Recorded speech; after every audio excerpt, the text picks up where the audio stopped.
Dans l'assemblée des saints, assoiffé je me tiens, que ton onction descende sur moi. Conscient que mon destin est dans le creux de ta main, que ton onction descende sur moi. Je suis disposé, assoiffé, que ton onction descende sur moi. Je suis disposé, assoiffé, que ton onction descende sur moi.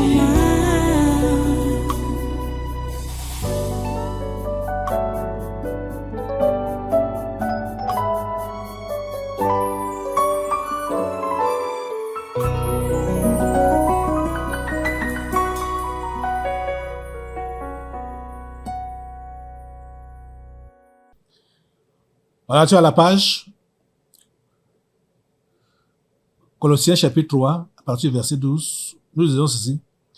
Ainsi donc, comme des élus de Dieu, saints et bien-aimés, revêtez-vous d'entrailles de miséricorde, de bonté, d'humilité, de douceur, de patience. Supportez-vous les uns les autres. Et si l'un a sujet de se plaindre de l'autre, pardonnez-vous réciproquement, de même que Christ vous a pardonné, pardonnez-vous aussi. Mais, par-dessus toutes ces choses, revêtez-vous de la charité, qui est le lien de la perfection. Et que la paix de Christ, à laquelle vous avez été appelés pour former un seul corps, règne dans vos cœurs et soyez reconnaissants. Que la parole de Christ habite parmi vous abondamment. Instruisez-vous et exhortez-vous les uns les autres en toute sagesse par des psaumes, des hymnes, par des cantiques spirituels, chantant à Dieu dans vos cœurs sous l'inspiration de la grâce. Et quoi que vous fassiez, en parole ou en œuvre, faites tout au nom du Seigneur Jésus, en rendant par lui des actions de grâce à Dieu le Père. Prions le Seigneur. Père Trois Fois Saint, nous te remercions pour ta parole de ce jour, et nous te prions pour que tu sois avec chacun de nous, que ton esprit soit avec chacun de nous, pour nous éclairer, nous illuminer, et nous donner la grâce de pouvoir comprendre cette parole et la mettre en pratique. Ô Dieu, s'il te plaît, agis dans chaque vie, agis dans chaque cœur. Seigneur, donne la bonne volonté à tes enfants de t'obéir, de mettre en pratique ta parole. Au nom puissant de Jésus. Merci Père Saint pour ce que tu fais. Au nom de Jésus, nous avons prié. Amen. Amen. Voilà, prenez place. Et une fois de plus, soyez les bienvenus au Tabernacle de la Liberté. Soyez les bienvenus à ce conquête du naturel de ce 11 juillet 2024. Notre enseignement sur la vie chrétienne normale est en train de continuer. C'est toujours ça, c'est toujours le thème. Vous comprenez même les conseils qui sont donnés ici. C'est ce que les chrétiens sont appelés à faire normalement. Parce qu'on parle de la vie chrétienne normale. Donc, ainsi donc, comme des élus de Dieu, saints et bien-aimés, revêtez-vous d'entrailles de miséricorde. Oh mon Dieu. Entrailles de miséricorde, de bonté, d'humilité, de douceur, de patience. Oh Seigneur. J'aimerais voir tous ces enfants revêtus de ces grâces. Oh Père, revêt-les de ces grâces. Les amis, ici, là, peut-être, je vais profiter pour vous rendre brièvement un petit témoignage. L'un de mes enfants, j'ai vu son attitude qui a changé. Et je n'ai pas manqué de lui dire, mais qu'est-ce qui se passe? Je vois que tu as beaucoup changé, tu as bonne mine, hein, tout va bien, tu es Tu es bien. Qu'est-ce qui se passe? Qu'est-ce que tu as eu? Elle m'a dit que c'est parce que elle a décidé de tout vendre dimanche. C'est ça qu'elle m'a dit, qu'elle a décidé de tout vendre dimanche. Elle n'a pas, heureusement que la grande oreille n'a pas travaillé. La grande oreille n'a pas travaillé chez elle pour lui faire comprendre des bêtises. Et donc, même si la grande oreille travaille chez quelqu'un qui va donc aller vendre, ça c'est son problème. Tu fais ça, c'est ton problème. Tu comprends, c'est ton, tant mieux. Tu ne comprends pas, tant mieux. Puisque quand vous venez à l'église, c'est chacun qui doit se préparer. D'ailleurs, il faut que je repasse encore sur ça. Parce que j'ai enseigné que le culte, ce n'est pas le culte du pasteur. Le culte, c'est pour tout le monde. Et tout le monde qui vient au culte doit se préparer. Il doit se préparer à recevoir ce que Dieu a en réserve pour lui. Tout le monde. Donc, c'est tout le monde qui doit préparer le culte. Dans la prière, ça doit être préparé. Dans la lecture de la Bible, dans la révision même des anciens enseignements, il faut préparer le culte, se disposer pour que quand la parole va sortir, ça trouve une terre fertile, un terrain propre, une terre fertile où ça va vraiment prospérer. C'est comme ça que vous devez faire. Ma prière est vraiment que chacun d'entre vous puisse laisser à Dieu la place de travailler dans sa vie. Que chacun laisse à Dieu la place de travailler dans sa vie. Écoutez, ce qu'on nous a dit ici, là, est réellement ce qu'il faut que... C'est ce dont chacun doit se revêtir, d'après le verset 12 là. Ainsi donc, comme des élus de Dieu, saints et bien-aimés, revêtez-vous d'entrailles de miséricorde. La miséricorde, les entrailles de miséricorde, pas les entrailles de haine, pas les entrailles de rancune, pas les entrailles de chamaillement. Revêtez-vous d'entrailles de miséricorde, de bonté, d'humilité, de douceur, de patience. Supportez-vous les uns les autres. Et si l'un a sujet de se plaindre de l'autre, vous voyez, la Bible nous dit, supportez-vous les uns les autres. Et la Bible n'exclut pas le fait que il peut arriver que l'un se plaint de l'autre. Mais ça ne doit pas être une grave affaire. Ça doit toujours se régler en frère, en chrétien. Supportez-vous les uns les autres.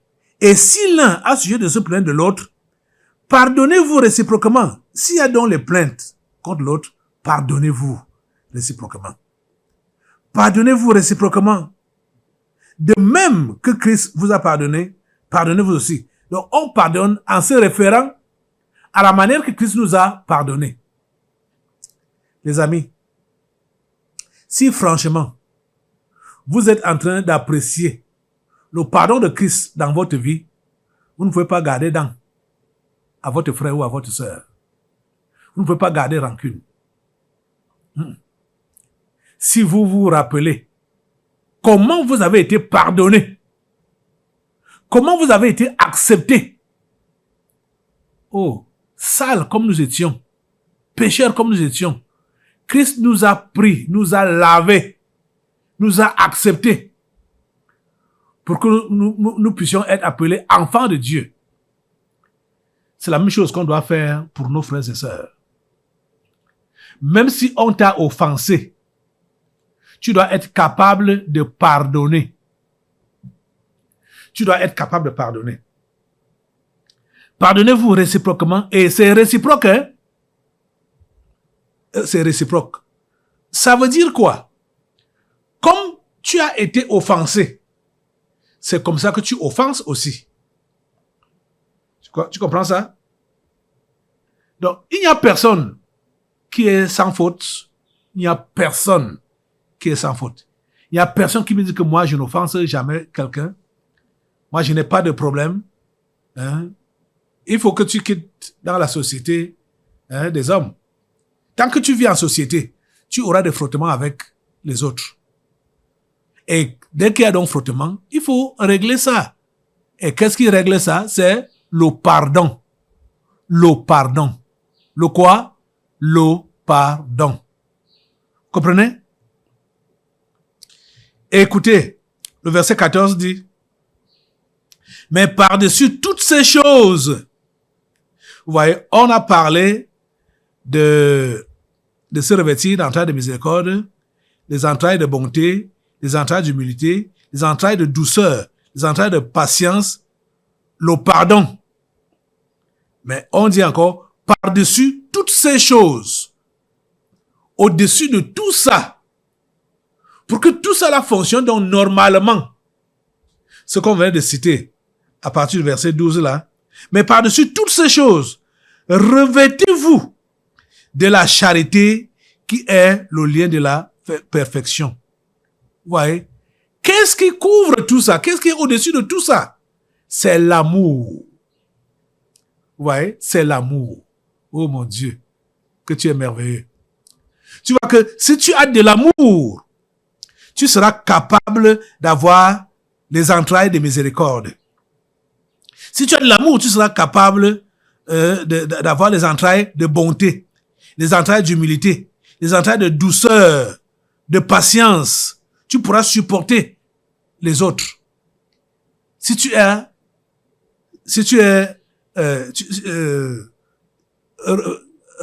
revêtu de l'amour, de la charité.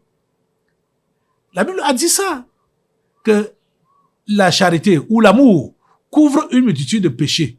Vous voyez que quand on fonctionne dans l'amour, il n'y a pas moyen pour que le péché s'accroche à nous. Hein. Il n'y a pas moyen. Je dis l'amour véritable.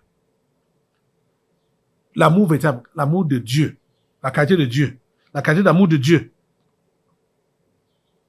Je ne parle pas de... Il y a ce sentiment-là de faiblesse, l'indulgence. Je ne parle pas de l'indulgence. Je ne parle pas de l'indulgence, je parle de l'amour. Parce que l'amour, c'est corriger. L'amour, c'est rectifier. Mais l'indulgence, ceux qui agissent par indulgence, voient les gens dans les bêtises et les laissent dans les bêtises. Mais ça, c'est la mort. C'est même la haine. L'indulgence est une forme de haine. Parce que tu n'es pas rigoureux vis-à-vis de quelqu'un, tu vois la personne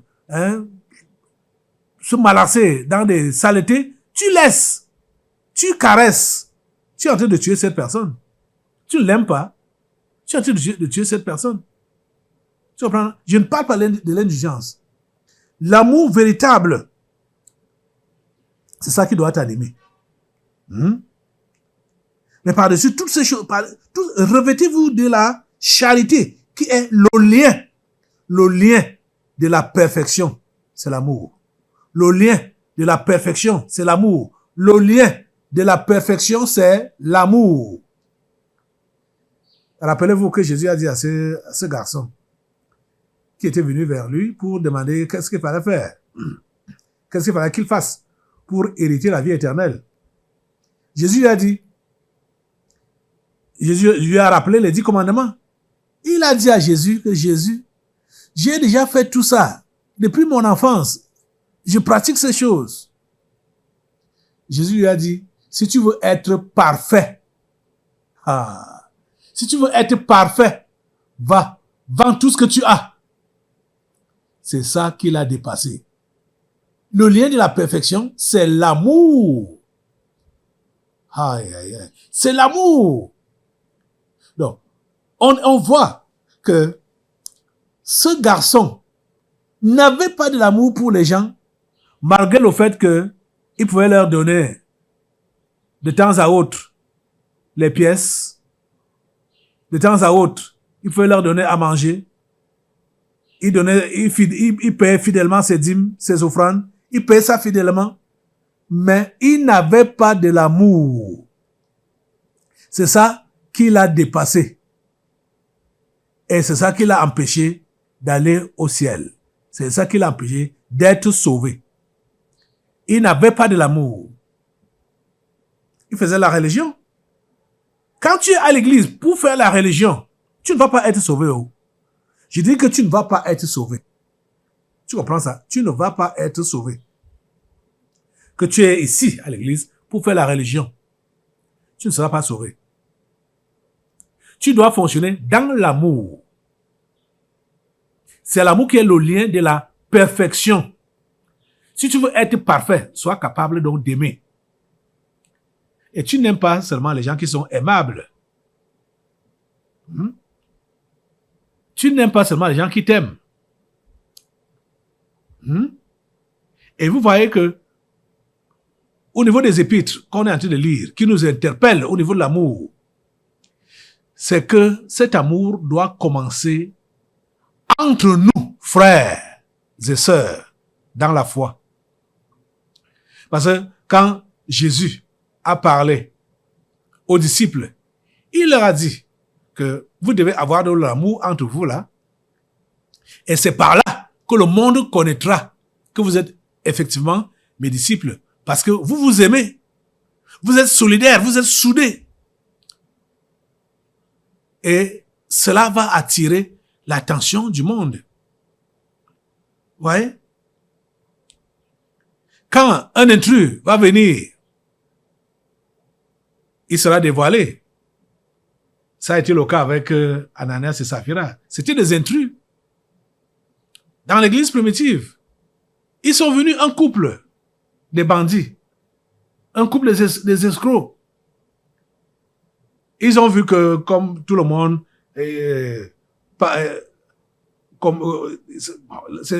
c'était la communauté des biens. Donc, tout le monde venait avec ce qu'il avait, on mettait ensemble et on partageait selon les besoins des uns et des autres. Ils ont menti. Après avoir vendu leur propriété, ils ont apporté une partie de l'argent, ils ont gardé l'autre partie. De concert, hein, la femme était au courant de ce que son mari faisait. Et ils ont apporté une partie à l'église. L'apôtre Pierre a eu la révélation que ce n'est pas tout l'argent là-bas. Ils sont en train de mentir. Quand il lui a posé cette question-là, c'était d'abord l'homme qui était venu. Quand l'apôtre Pierre a posé seulement la question, il dit, mais pourquoi tu as fait ça? Pourquoi le Saint-Esprit lui a seulement tordu le cou? A tordu le cou à Ananias. Ananias est tombé. Mort. Raide mort. Parce qu'il a voulu mentir à Dieu. Sa femme est venue dans le même esprit de mensonge, de camouflage. Donc, comment ils se sont entendus? Quand Pierre pose la question, est-ce à un tel prix que vous avez vendu ça? Il dit oui, c'est à ce prix-là. Il dit donc vous êtes convenus de venir mentir à l'Esprit de Dieu. Voilà, les jeunes gens qui ont enterré ton mari, ils sont là, à la porte. Et les voilà qui t'emportent. Elle est tombée aussi, elle est morte. Vous voyez? Là où il y a l'amour, vous voyez qu'il y avait de l'amour dans cette communauté, la première communauté chrétienne. L'amour. Personne ne disait que ces biens lui appartenaient en propre. Vous voyez? Ils avaient tout en commun et on distribuait aux gens la nourriture, à chacun selon ses besoins. Vous voyez? Mais ça n'a plus continué comme ça. Parce que, bon, l'église a grandi et puis les gens avec des mentalités comme pour Ananias et Saphira là. On a vu que les gens n'étaient pas vrais. Et d'autres personnes aussi qui n'avaient rien. Et ils ne vendaient rien, mais ils venaient seulement pour manger ce que les autres ont vendu. Donc des paresseux. Quand l'apôtre Paul a su que si l'Église est dans le besoin, c'est parce que plusieurs fidèles ne travaillent pas. Et ils ne travaillent pas, pourquoi? Parce qu'ils sont paresseux. C'est pourquoi l'apôtre Paul a mis l'accent sur le travail. Qu'il fallait travailler. Et lui-même, il servait de modèle. Lui-même, l'apôtre Paul, il servait de modèle. Donc, il demandait donc à tout le monde de travailler. Que tout le monde devait être actif. Ça ne devait plus être comme ça avait commencé. Qu'on est là, on ne fait rien, on attend seulement de manger. Ceux qui avaient des propriétés, ils vendent et on mange. Parce qu'ils croyaient que Jésus allait venir là. Donc, vous voyez, c'est l'apôtre Paul qui a changé la donne. Il a dit maintenant, tout le monde doit travailler. Et tout le monde doit manger à la sueur de son front. Sans oublier l'amour, la générosité. Déjà même, quand l'apôtre Paul enseigne, dit que tu travailles, ce n'est pas d'abord pour ton ventre. Tu travailles, c'est pour pouvoir aux besoins des autres. Ceux qui sont dans le besoin, pour aider ceux qui sont dans le besoin, ceux qui sont des nécessités. Vous comprenez ça? Je vous ai déjà enseigné sur le but du travail. Pour qui travailles-tu? Pourquoi travailles-tu? Vous comprenez ça? Donc, vous n'ignorez pas cela. Donc, nous devons être revêtus de l'amour. Nous devons être revêtus de l'amour. Mais par-dessus toutes ces choses, revêtez-vous de la charité. Donc, revêtez-vous de l'amour, qui est le lien de la perfection. C'est ça qui nous rend parfaits, l'amour. C'est ça qui nous rend parfaits. Vous voyez? Donc, on n'aura plus besoin de dire à celui qui a de l'amour que donne aux nécessités, visite le malade, donne, fait du bien. On ne lui dira plus ça.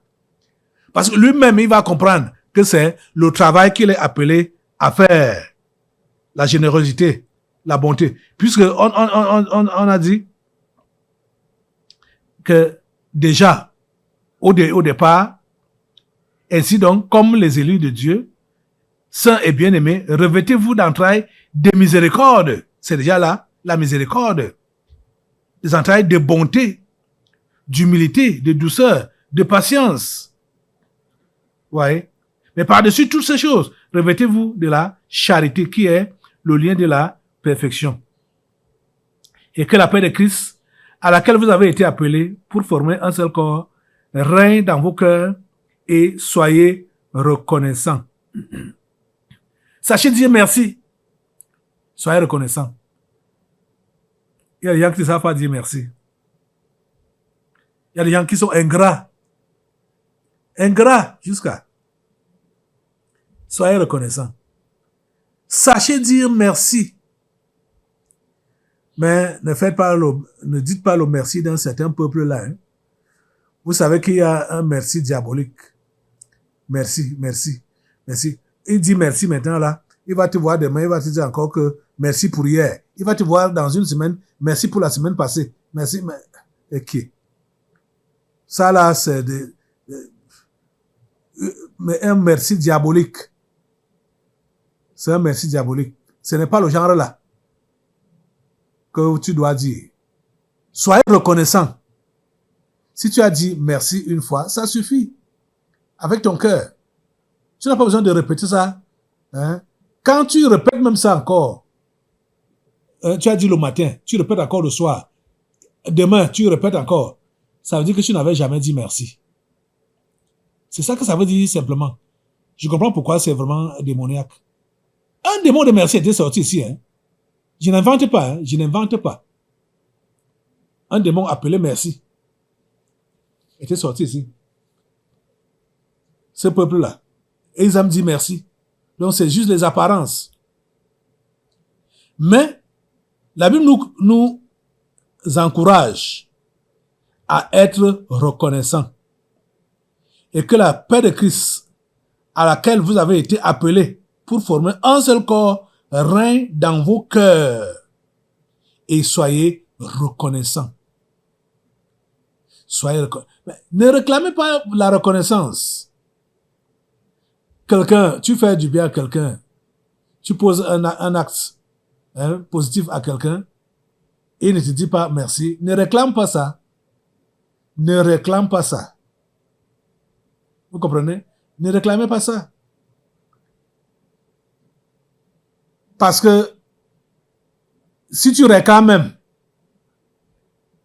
si la personne dit merci, ça ne sera pas un vrai merci. Je vais prendre un exemple biblique.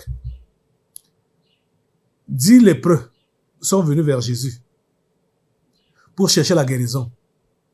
Jésus les a guéris tous les 10. Ce n'était pas sur le champ là. Il leur a dit, allez vous montrer chez le sacrificateur et offrez l'offrande que Moïse a demandé par rapport à quand quelqu'un est guéri de la lèpre. Pendant qu'ils partaient donc au temple, ils ont vu que la lèpre n'était plus sur leur corps. Les 10, c'est une seule personne, un étranger même, un samaritain, des 10, qui est rentré en arrière pour dire merci à Jésus. C'est vrai que Jésus a été choqué par leur ingratitude. Mais là où je voudrais attirer votre attention, c'est que quand Jésus a même dit, les 10 n'ont-ils pas été guéris? La réponse était quoi? Si, les 10 ont été guéris.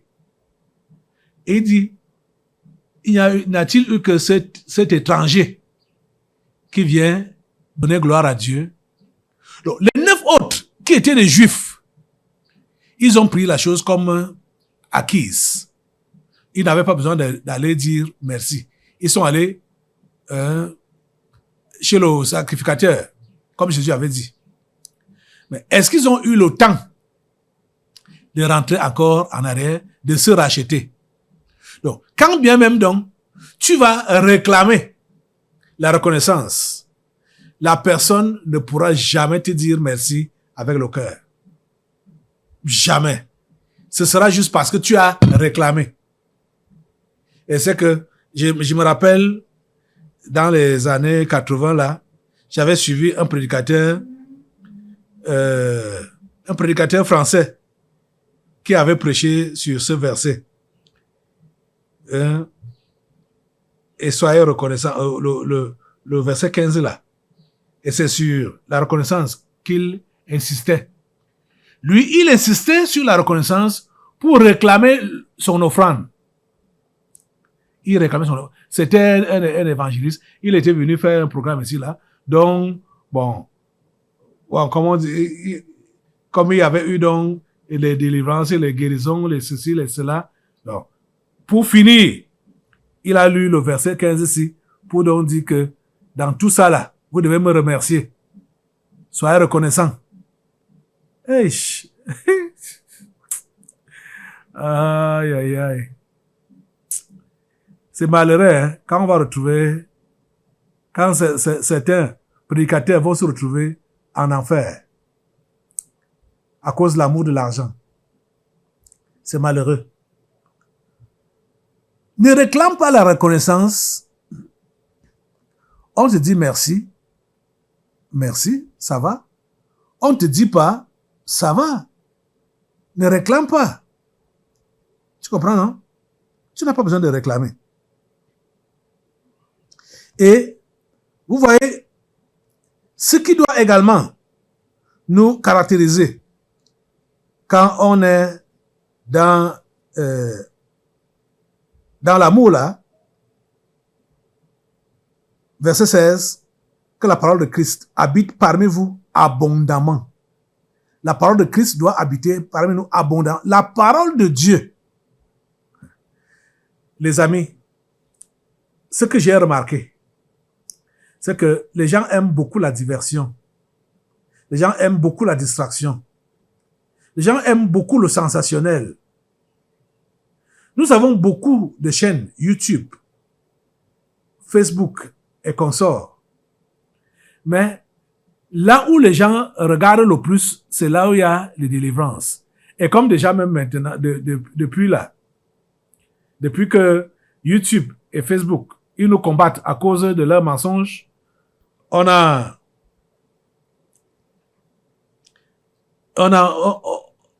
moins de personnes qui écoutent le message, l'évangile, l'enseignement.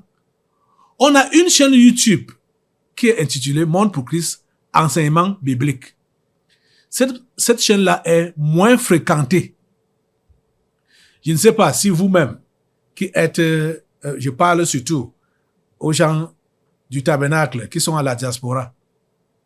Je ne sais pas, peut-être depuis que comme vous suivez souvent en direct là, vous n'avez plus besoin, hein, ça ne veut pas dire que vous n'avez plus besoin de consulter les messages. Il y a certains d'entre vous qui venaient de nous prendre. Il faut consulter les anciens enseignements. Monde pour Christ, enseignement biblique. C'est là. Il y a plein d'enseignements dedans. Donc, les gens qui nous prennent seulement lors des délivrances ne savent pas ce qui a été enseigné. Ils ne savent pas les allants et les aboutissants des délivrances. Les délivrances sont souvent fonction des enseignements qui ont été donnés ou des prières qui ont été élevées à Dieu. La prière, tu ne sais pas comment, ce qu'on a prié. L'enseignement, tu ne sais pas ce qu'on a enseigné. Tu vois seulement la délivrance. Tu vas comprendre quoi? Tu vas comprendre quoi? Tu ne comprendras rien. Nos cultes doivent être suivis intégralement. Tu ne peux pas prendre juste une portion et croire que tu vas comprendre ce qui se passe ici, là. Tu dois tout suivre. Tu dois suivre la prière, tu dois suivre l'enseignement et tu dois suivre les délivrances. Il y a certains qui quittent dès que l'enseignement est fini. Ok, ils rentrent chez eux et disent que je suis venu pour la parole. Quelle parole? Quelle parole je suis venu suivre? Hein? Le prédicateur te dit que le culte finit quand il a dit Amen, quand il a partagé la grâce. Mais toi, tu pars avant le temps. Tu dis que tu es venu suivre la parole. Quelle parole? En désobéissant? En quittant les lieux avant la fin du culte? Vous voyez? Suivez tout. Et surtout la parole. Mais suivez-la et mettez-la en pratique. Que la parole de Christ habite parmi vous abondamment. Que la parole de Christ habite parmi vous abondamment. Instruisez-vous et exhortez-vous les uns les autres en toute sagesse. En toute sagesse. Pas des psaumes. Ce n'est pas par tes propres révélations. Hein. Pas des psaumes. Pas des hymnes. Pas des cantiques spirituels. Chantant à Dieu dans vos cœurs sous l'inspiration de la grâce. Vous comprenez? Exhortez-vous les uns les autres. Quand on a dit exhortez-vous les uns les autres, ce n'est pas que tu pars prêcher à ton frère ou à ta sœur, ou lui donner tes révélations. Hein? Ce que tu as eu comme révélation. Ce n'est pas ça qui est dit, qui est demandé ici. Ouais. Et quand on parle même de l'exhortation, c'est pour que tu puisses rappeler à ton frère ou à ta sœur ce qui a été enseigné à l'église. Et je vais profiter de l'occasion, j'ai oublié ça dimanche, d'interpeller encore ceux qui sont là maintenant, de participer aux cellules de prière, aux cellules qui se passent ici en semaine, les mardis. Si vous n'êtes pas à la diaspora, la diaspora fait la cellule les mardis aussi, hein, en visioconférence. Mais ceux qui sont dans la ville, venez à la cellule le mardi. C'est très important. Les rappels des enseignements, c'est très important. Ça nous fait être à la page. On reste connecté. On doit rester connecté. C'est ça que le Seigneur veut. On doit rester connecté à sa parole. Vous comprenez ça? Donc, s'il vous plaît, mardi prochain, je dois voir tout le monde à la cellule ici, là. Tout le monde doit être là. Donc, exhortez-vous les uns les autres en toute sagesse, pas des psaumes, pas des hymnes, pas des cantiques spirituels, chantant à Dieu dans vos cœurs sous l'inspiration de la grâce. Et quoi que vous fassiez, en parole ou en œuvre, faites tout au nom du Seigneur Jésus, en rendant par lui des actions de grâce à Dieu, le Père. Tout ce que tu fais, ça doit être pour Jésus, pour le glorifier et pour élever son nom. Ce n'est pas pour réclamer quelque chose pour toi-même. Tu as compris ça? Tu as compris ça? Ok, lève-toi sur tes deux pieds pour demander à Dieu cette grâce-là de te revêtir de l'amour, qui est le lien de la perfection. Te revêtir, t'habiller de l'amour, la charité. Seigneur, revêt-moi de ton amour. Seigneur, revêt-moi de ton amour. Seigneur, revêt mon frère de ton amour. Seigneur, revêt cette assemblée de ton amour, qui est le lien de la perfection. Au nom puissant de Jésus, j'ai prié. Amen. Assois-toi. Assois-toi. Nous allons maintenant passer aux délivrances prophétiques. Dans l'assemblée des saints, assoiffé je me tiens, que ton onction descende sur moi. Conscient que mon destin est dans le creux de ta main, que ton onction descende sur moi. Je suis disposé, assoiffé, que ton onction descende sur moi. Je suis disposé, assoiffé, que ton onction descende sur moi.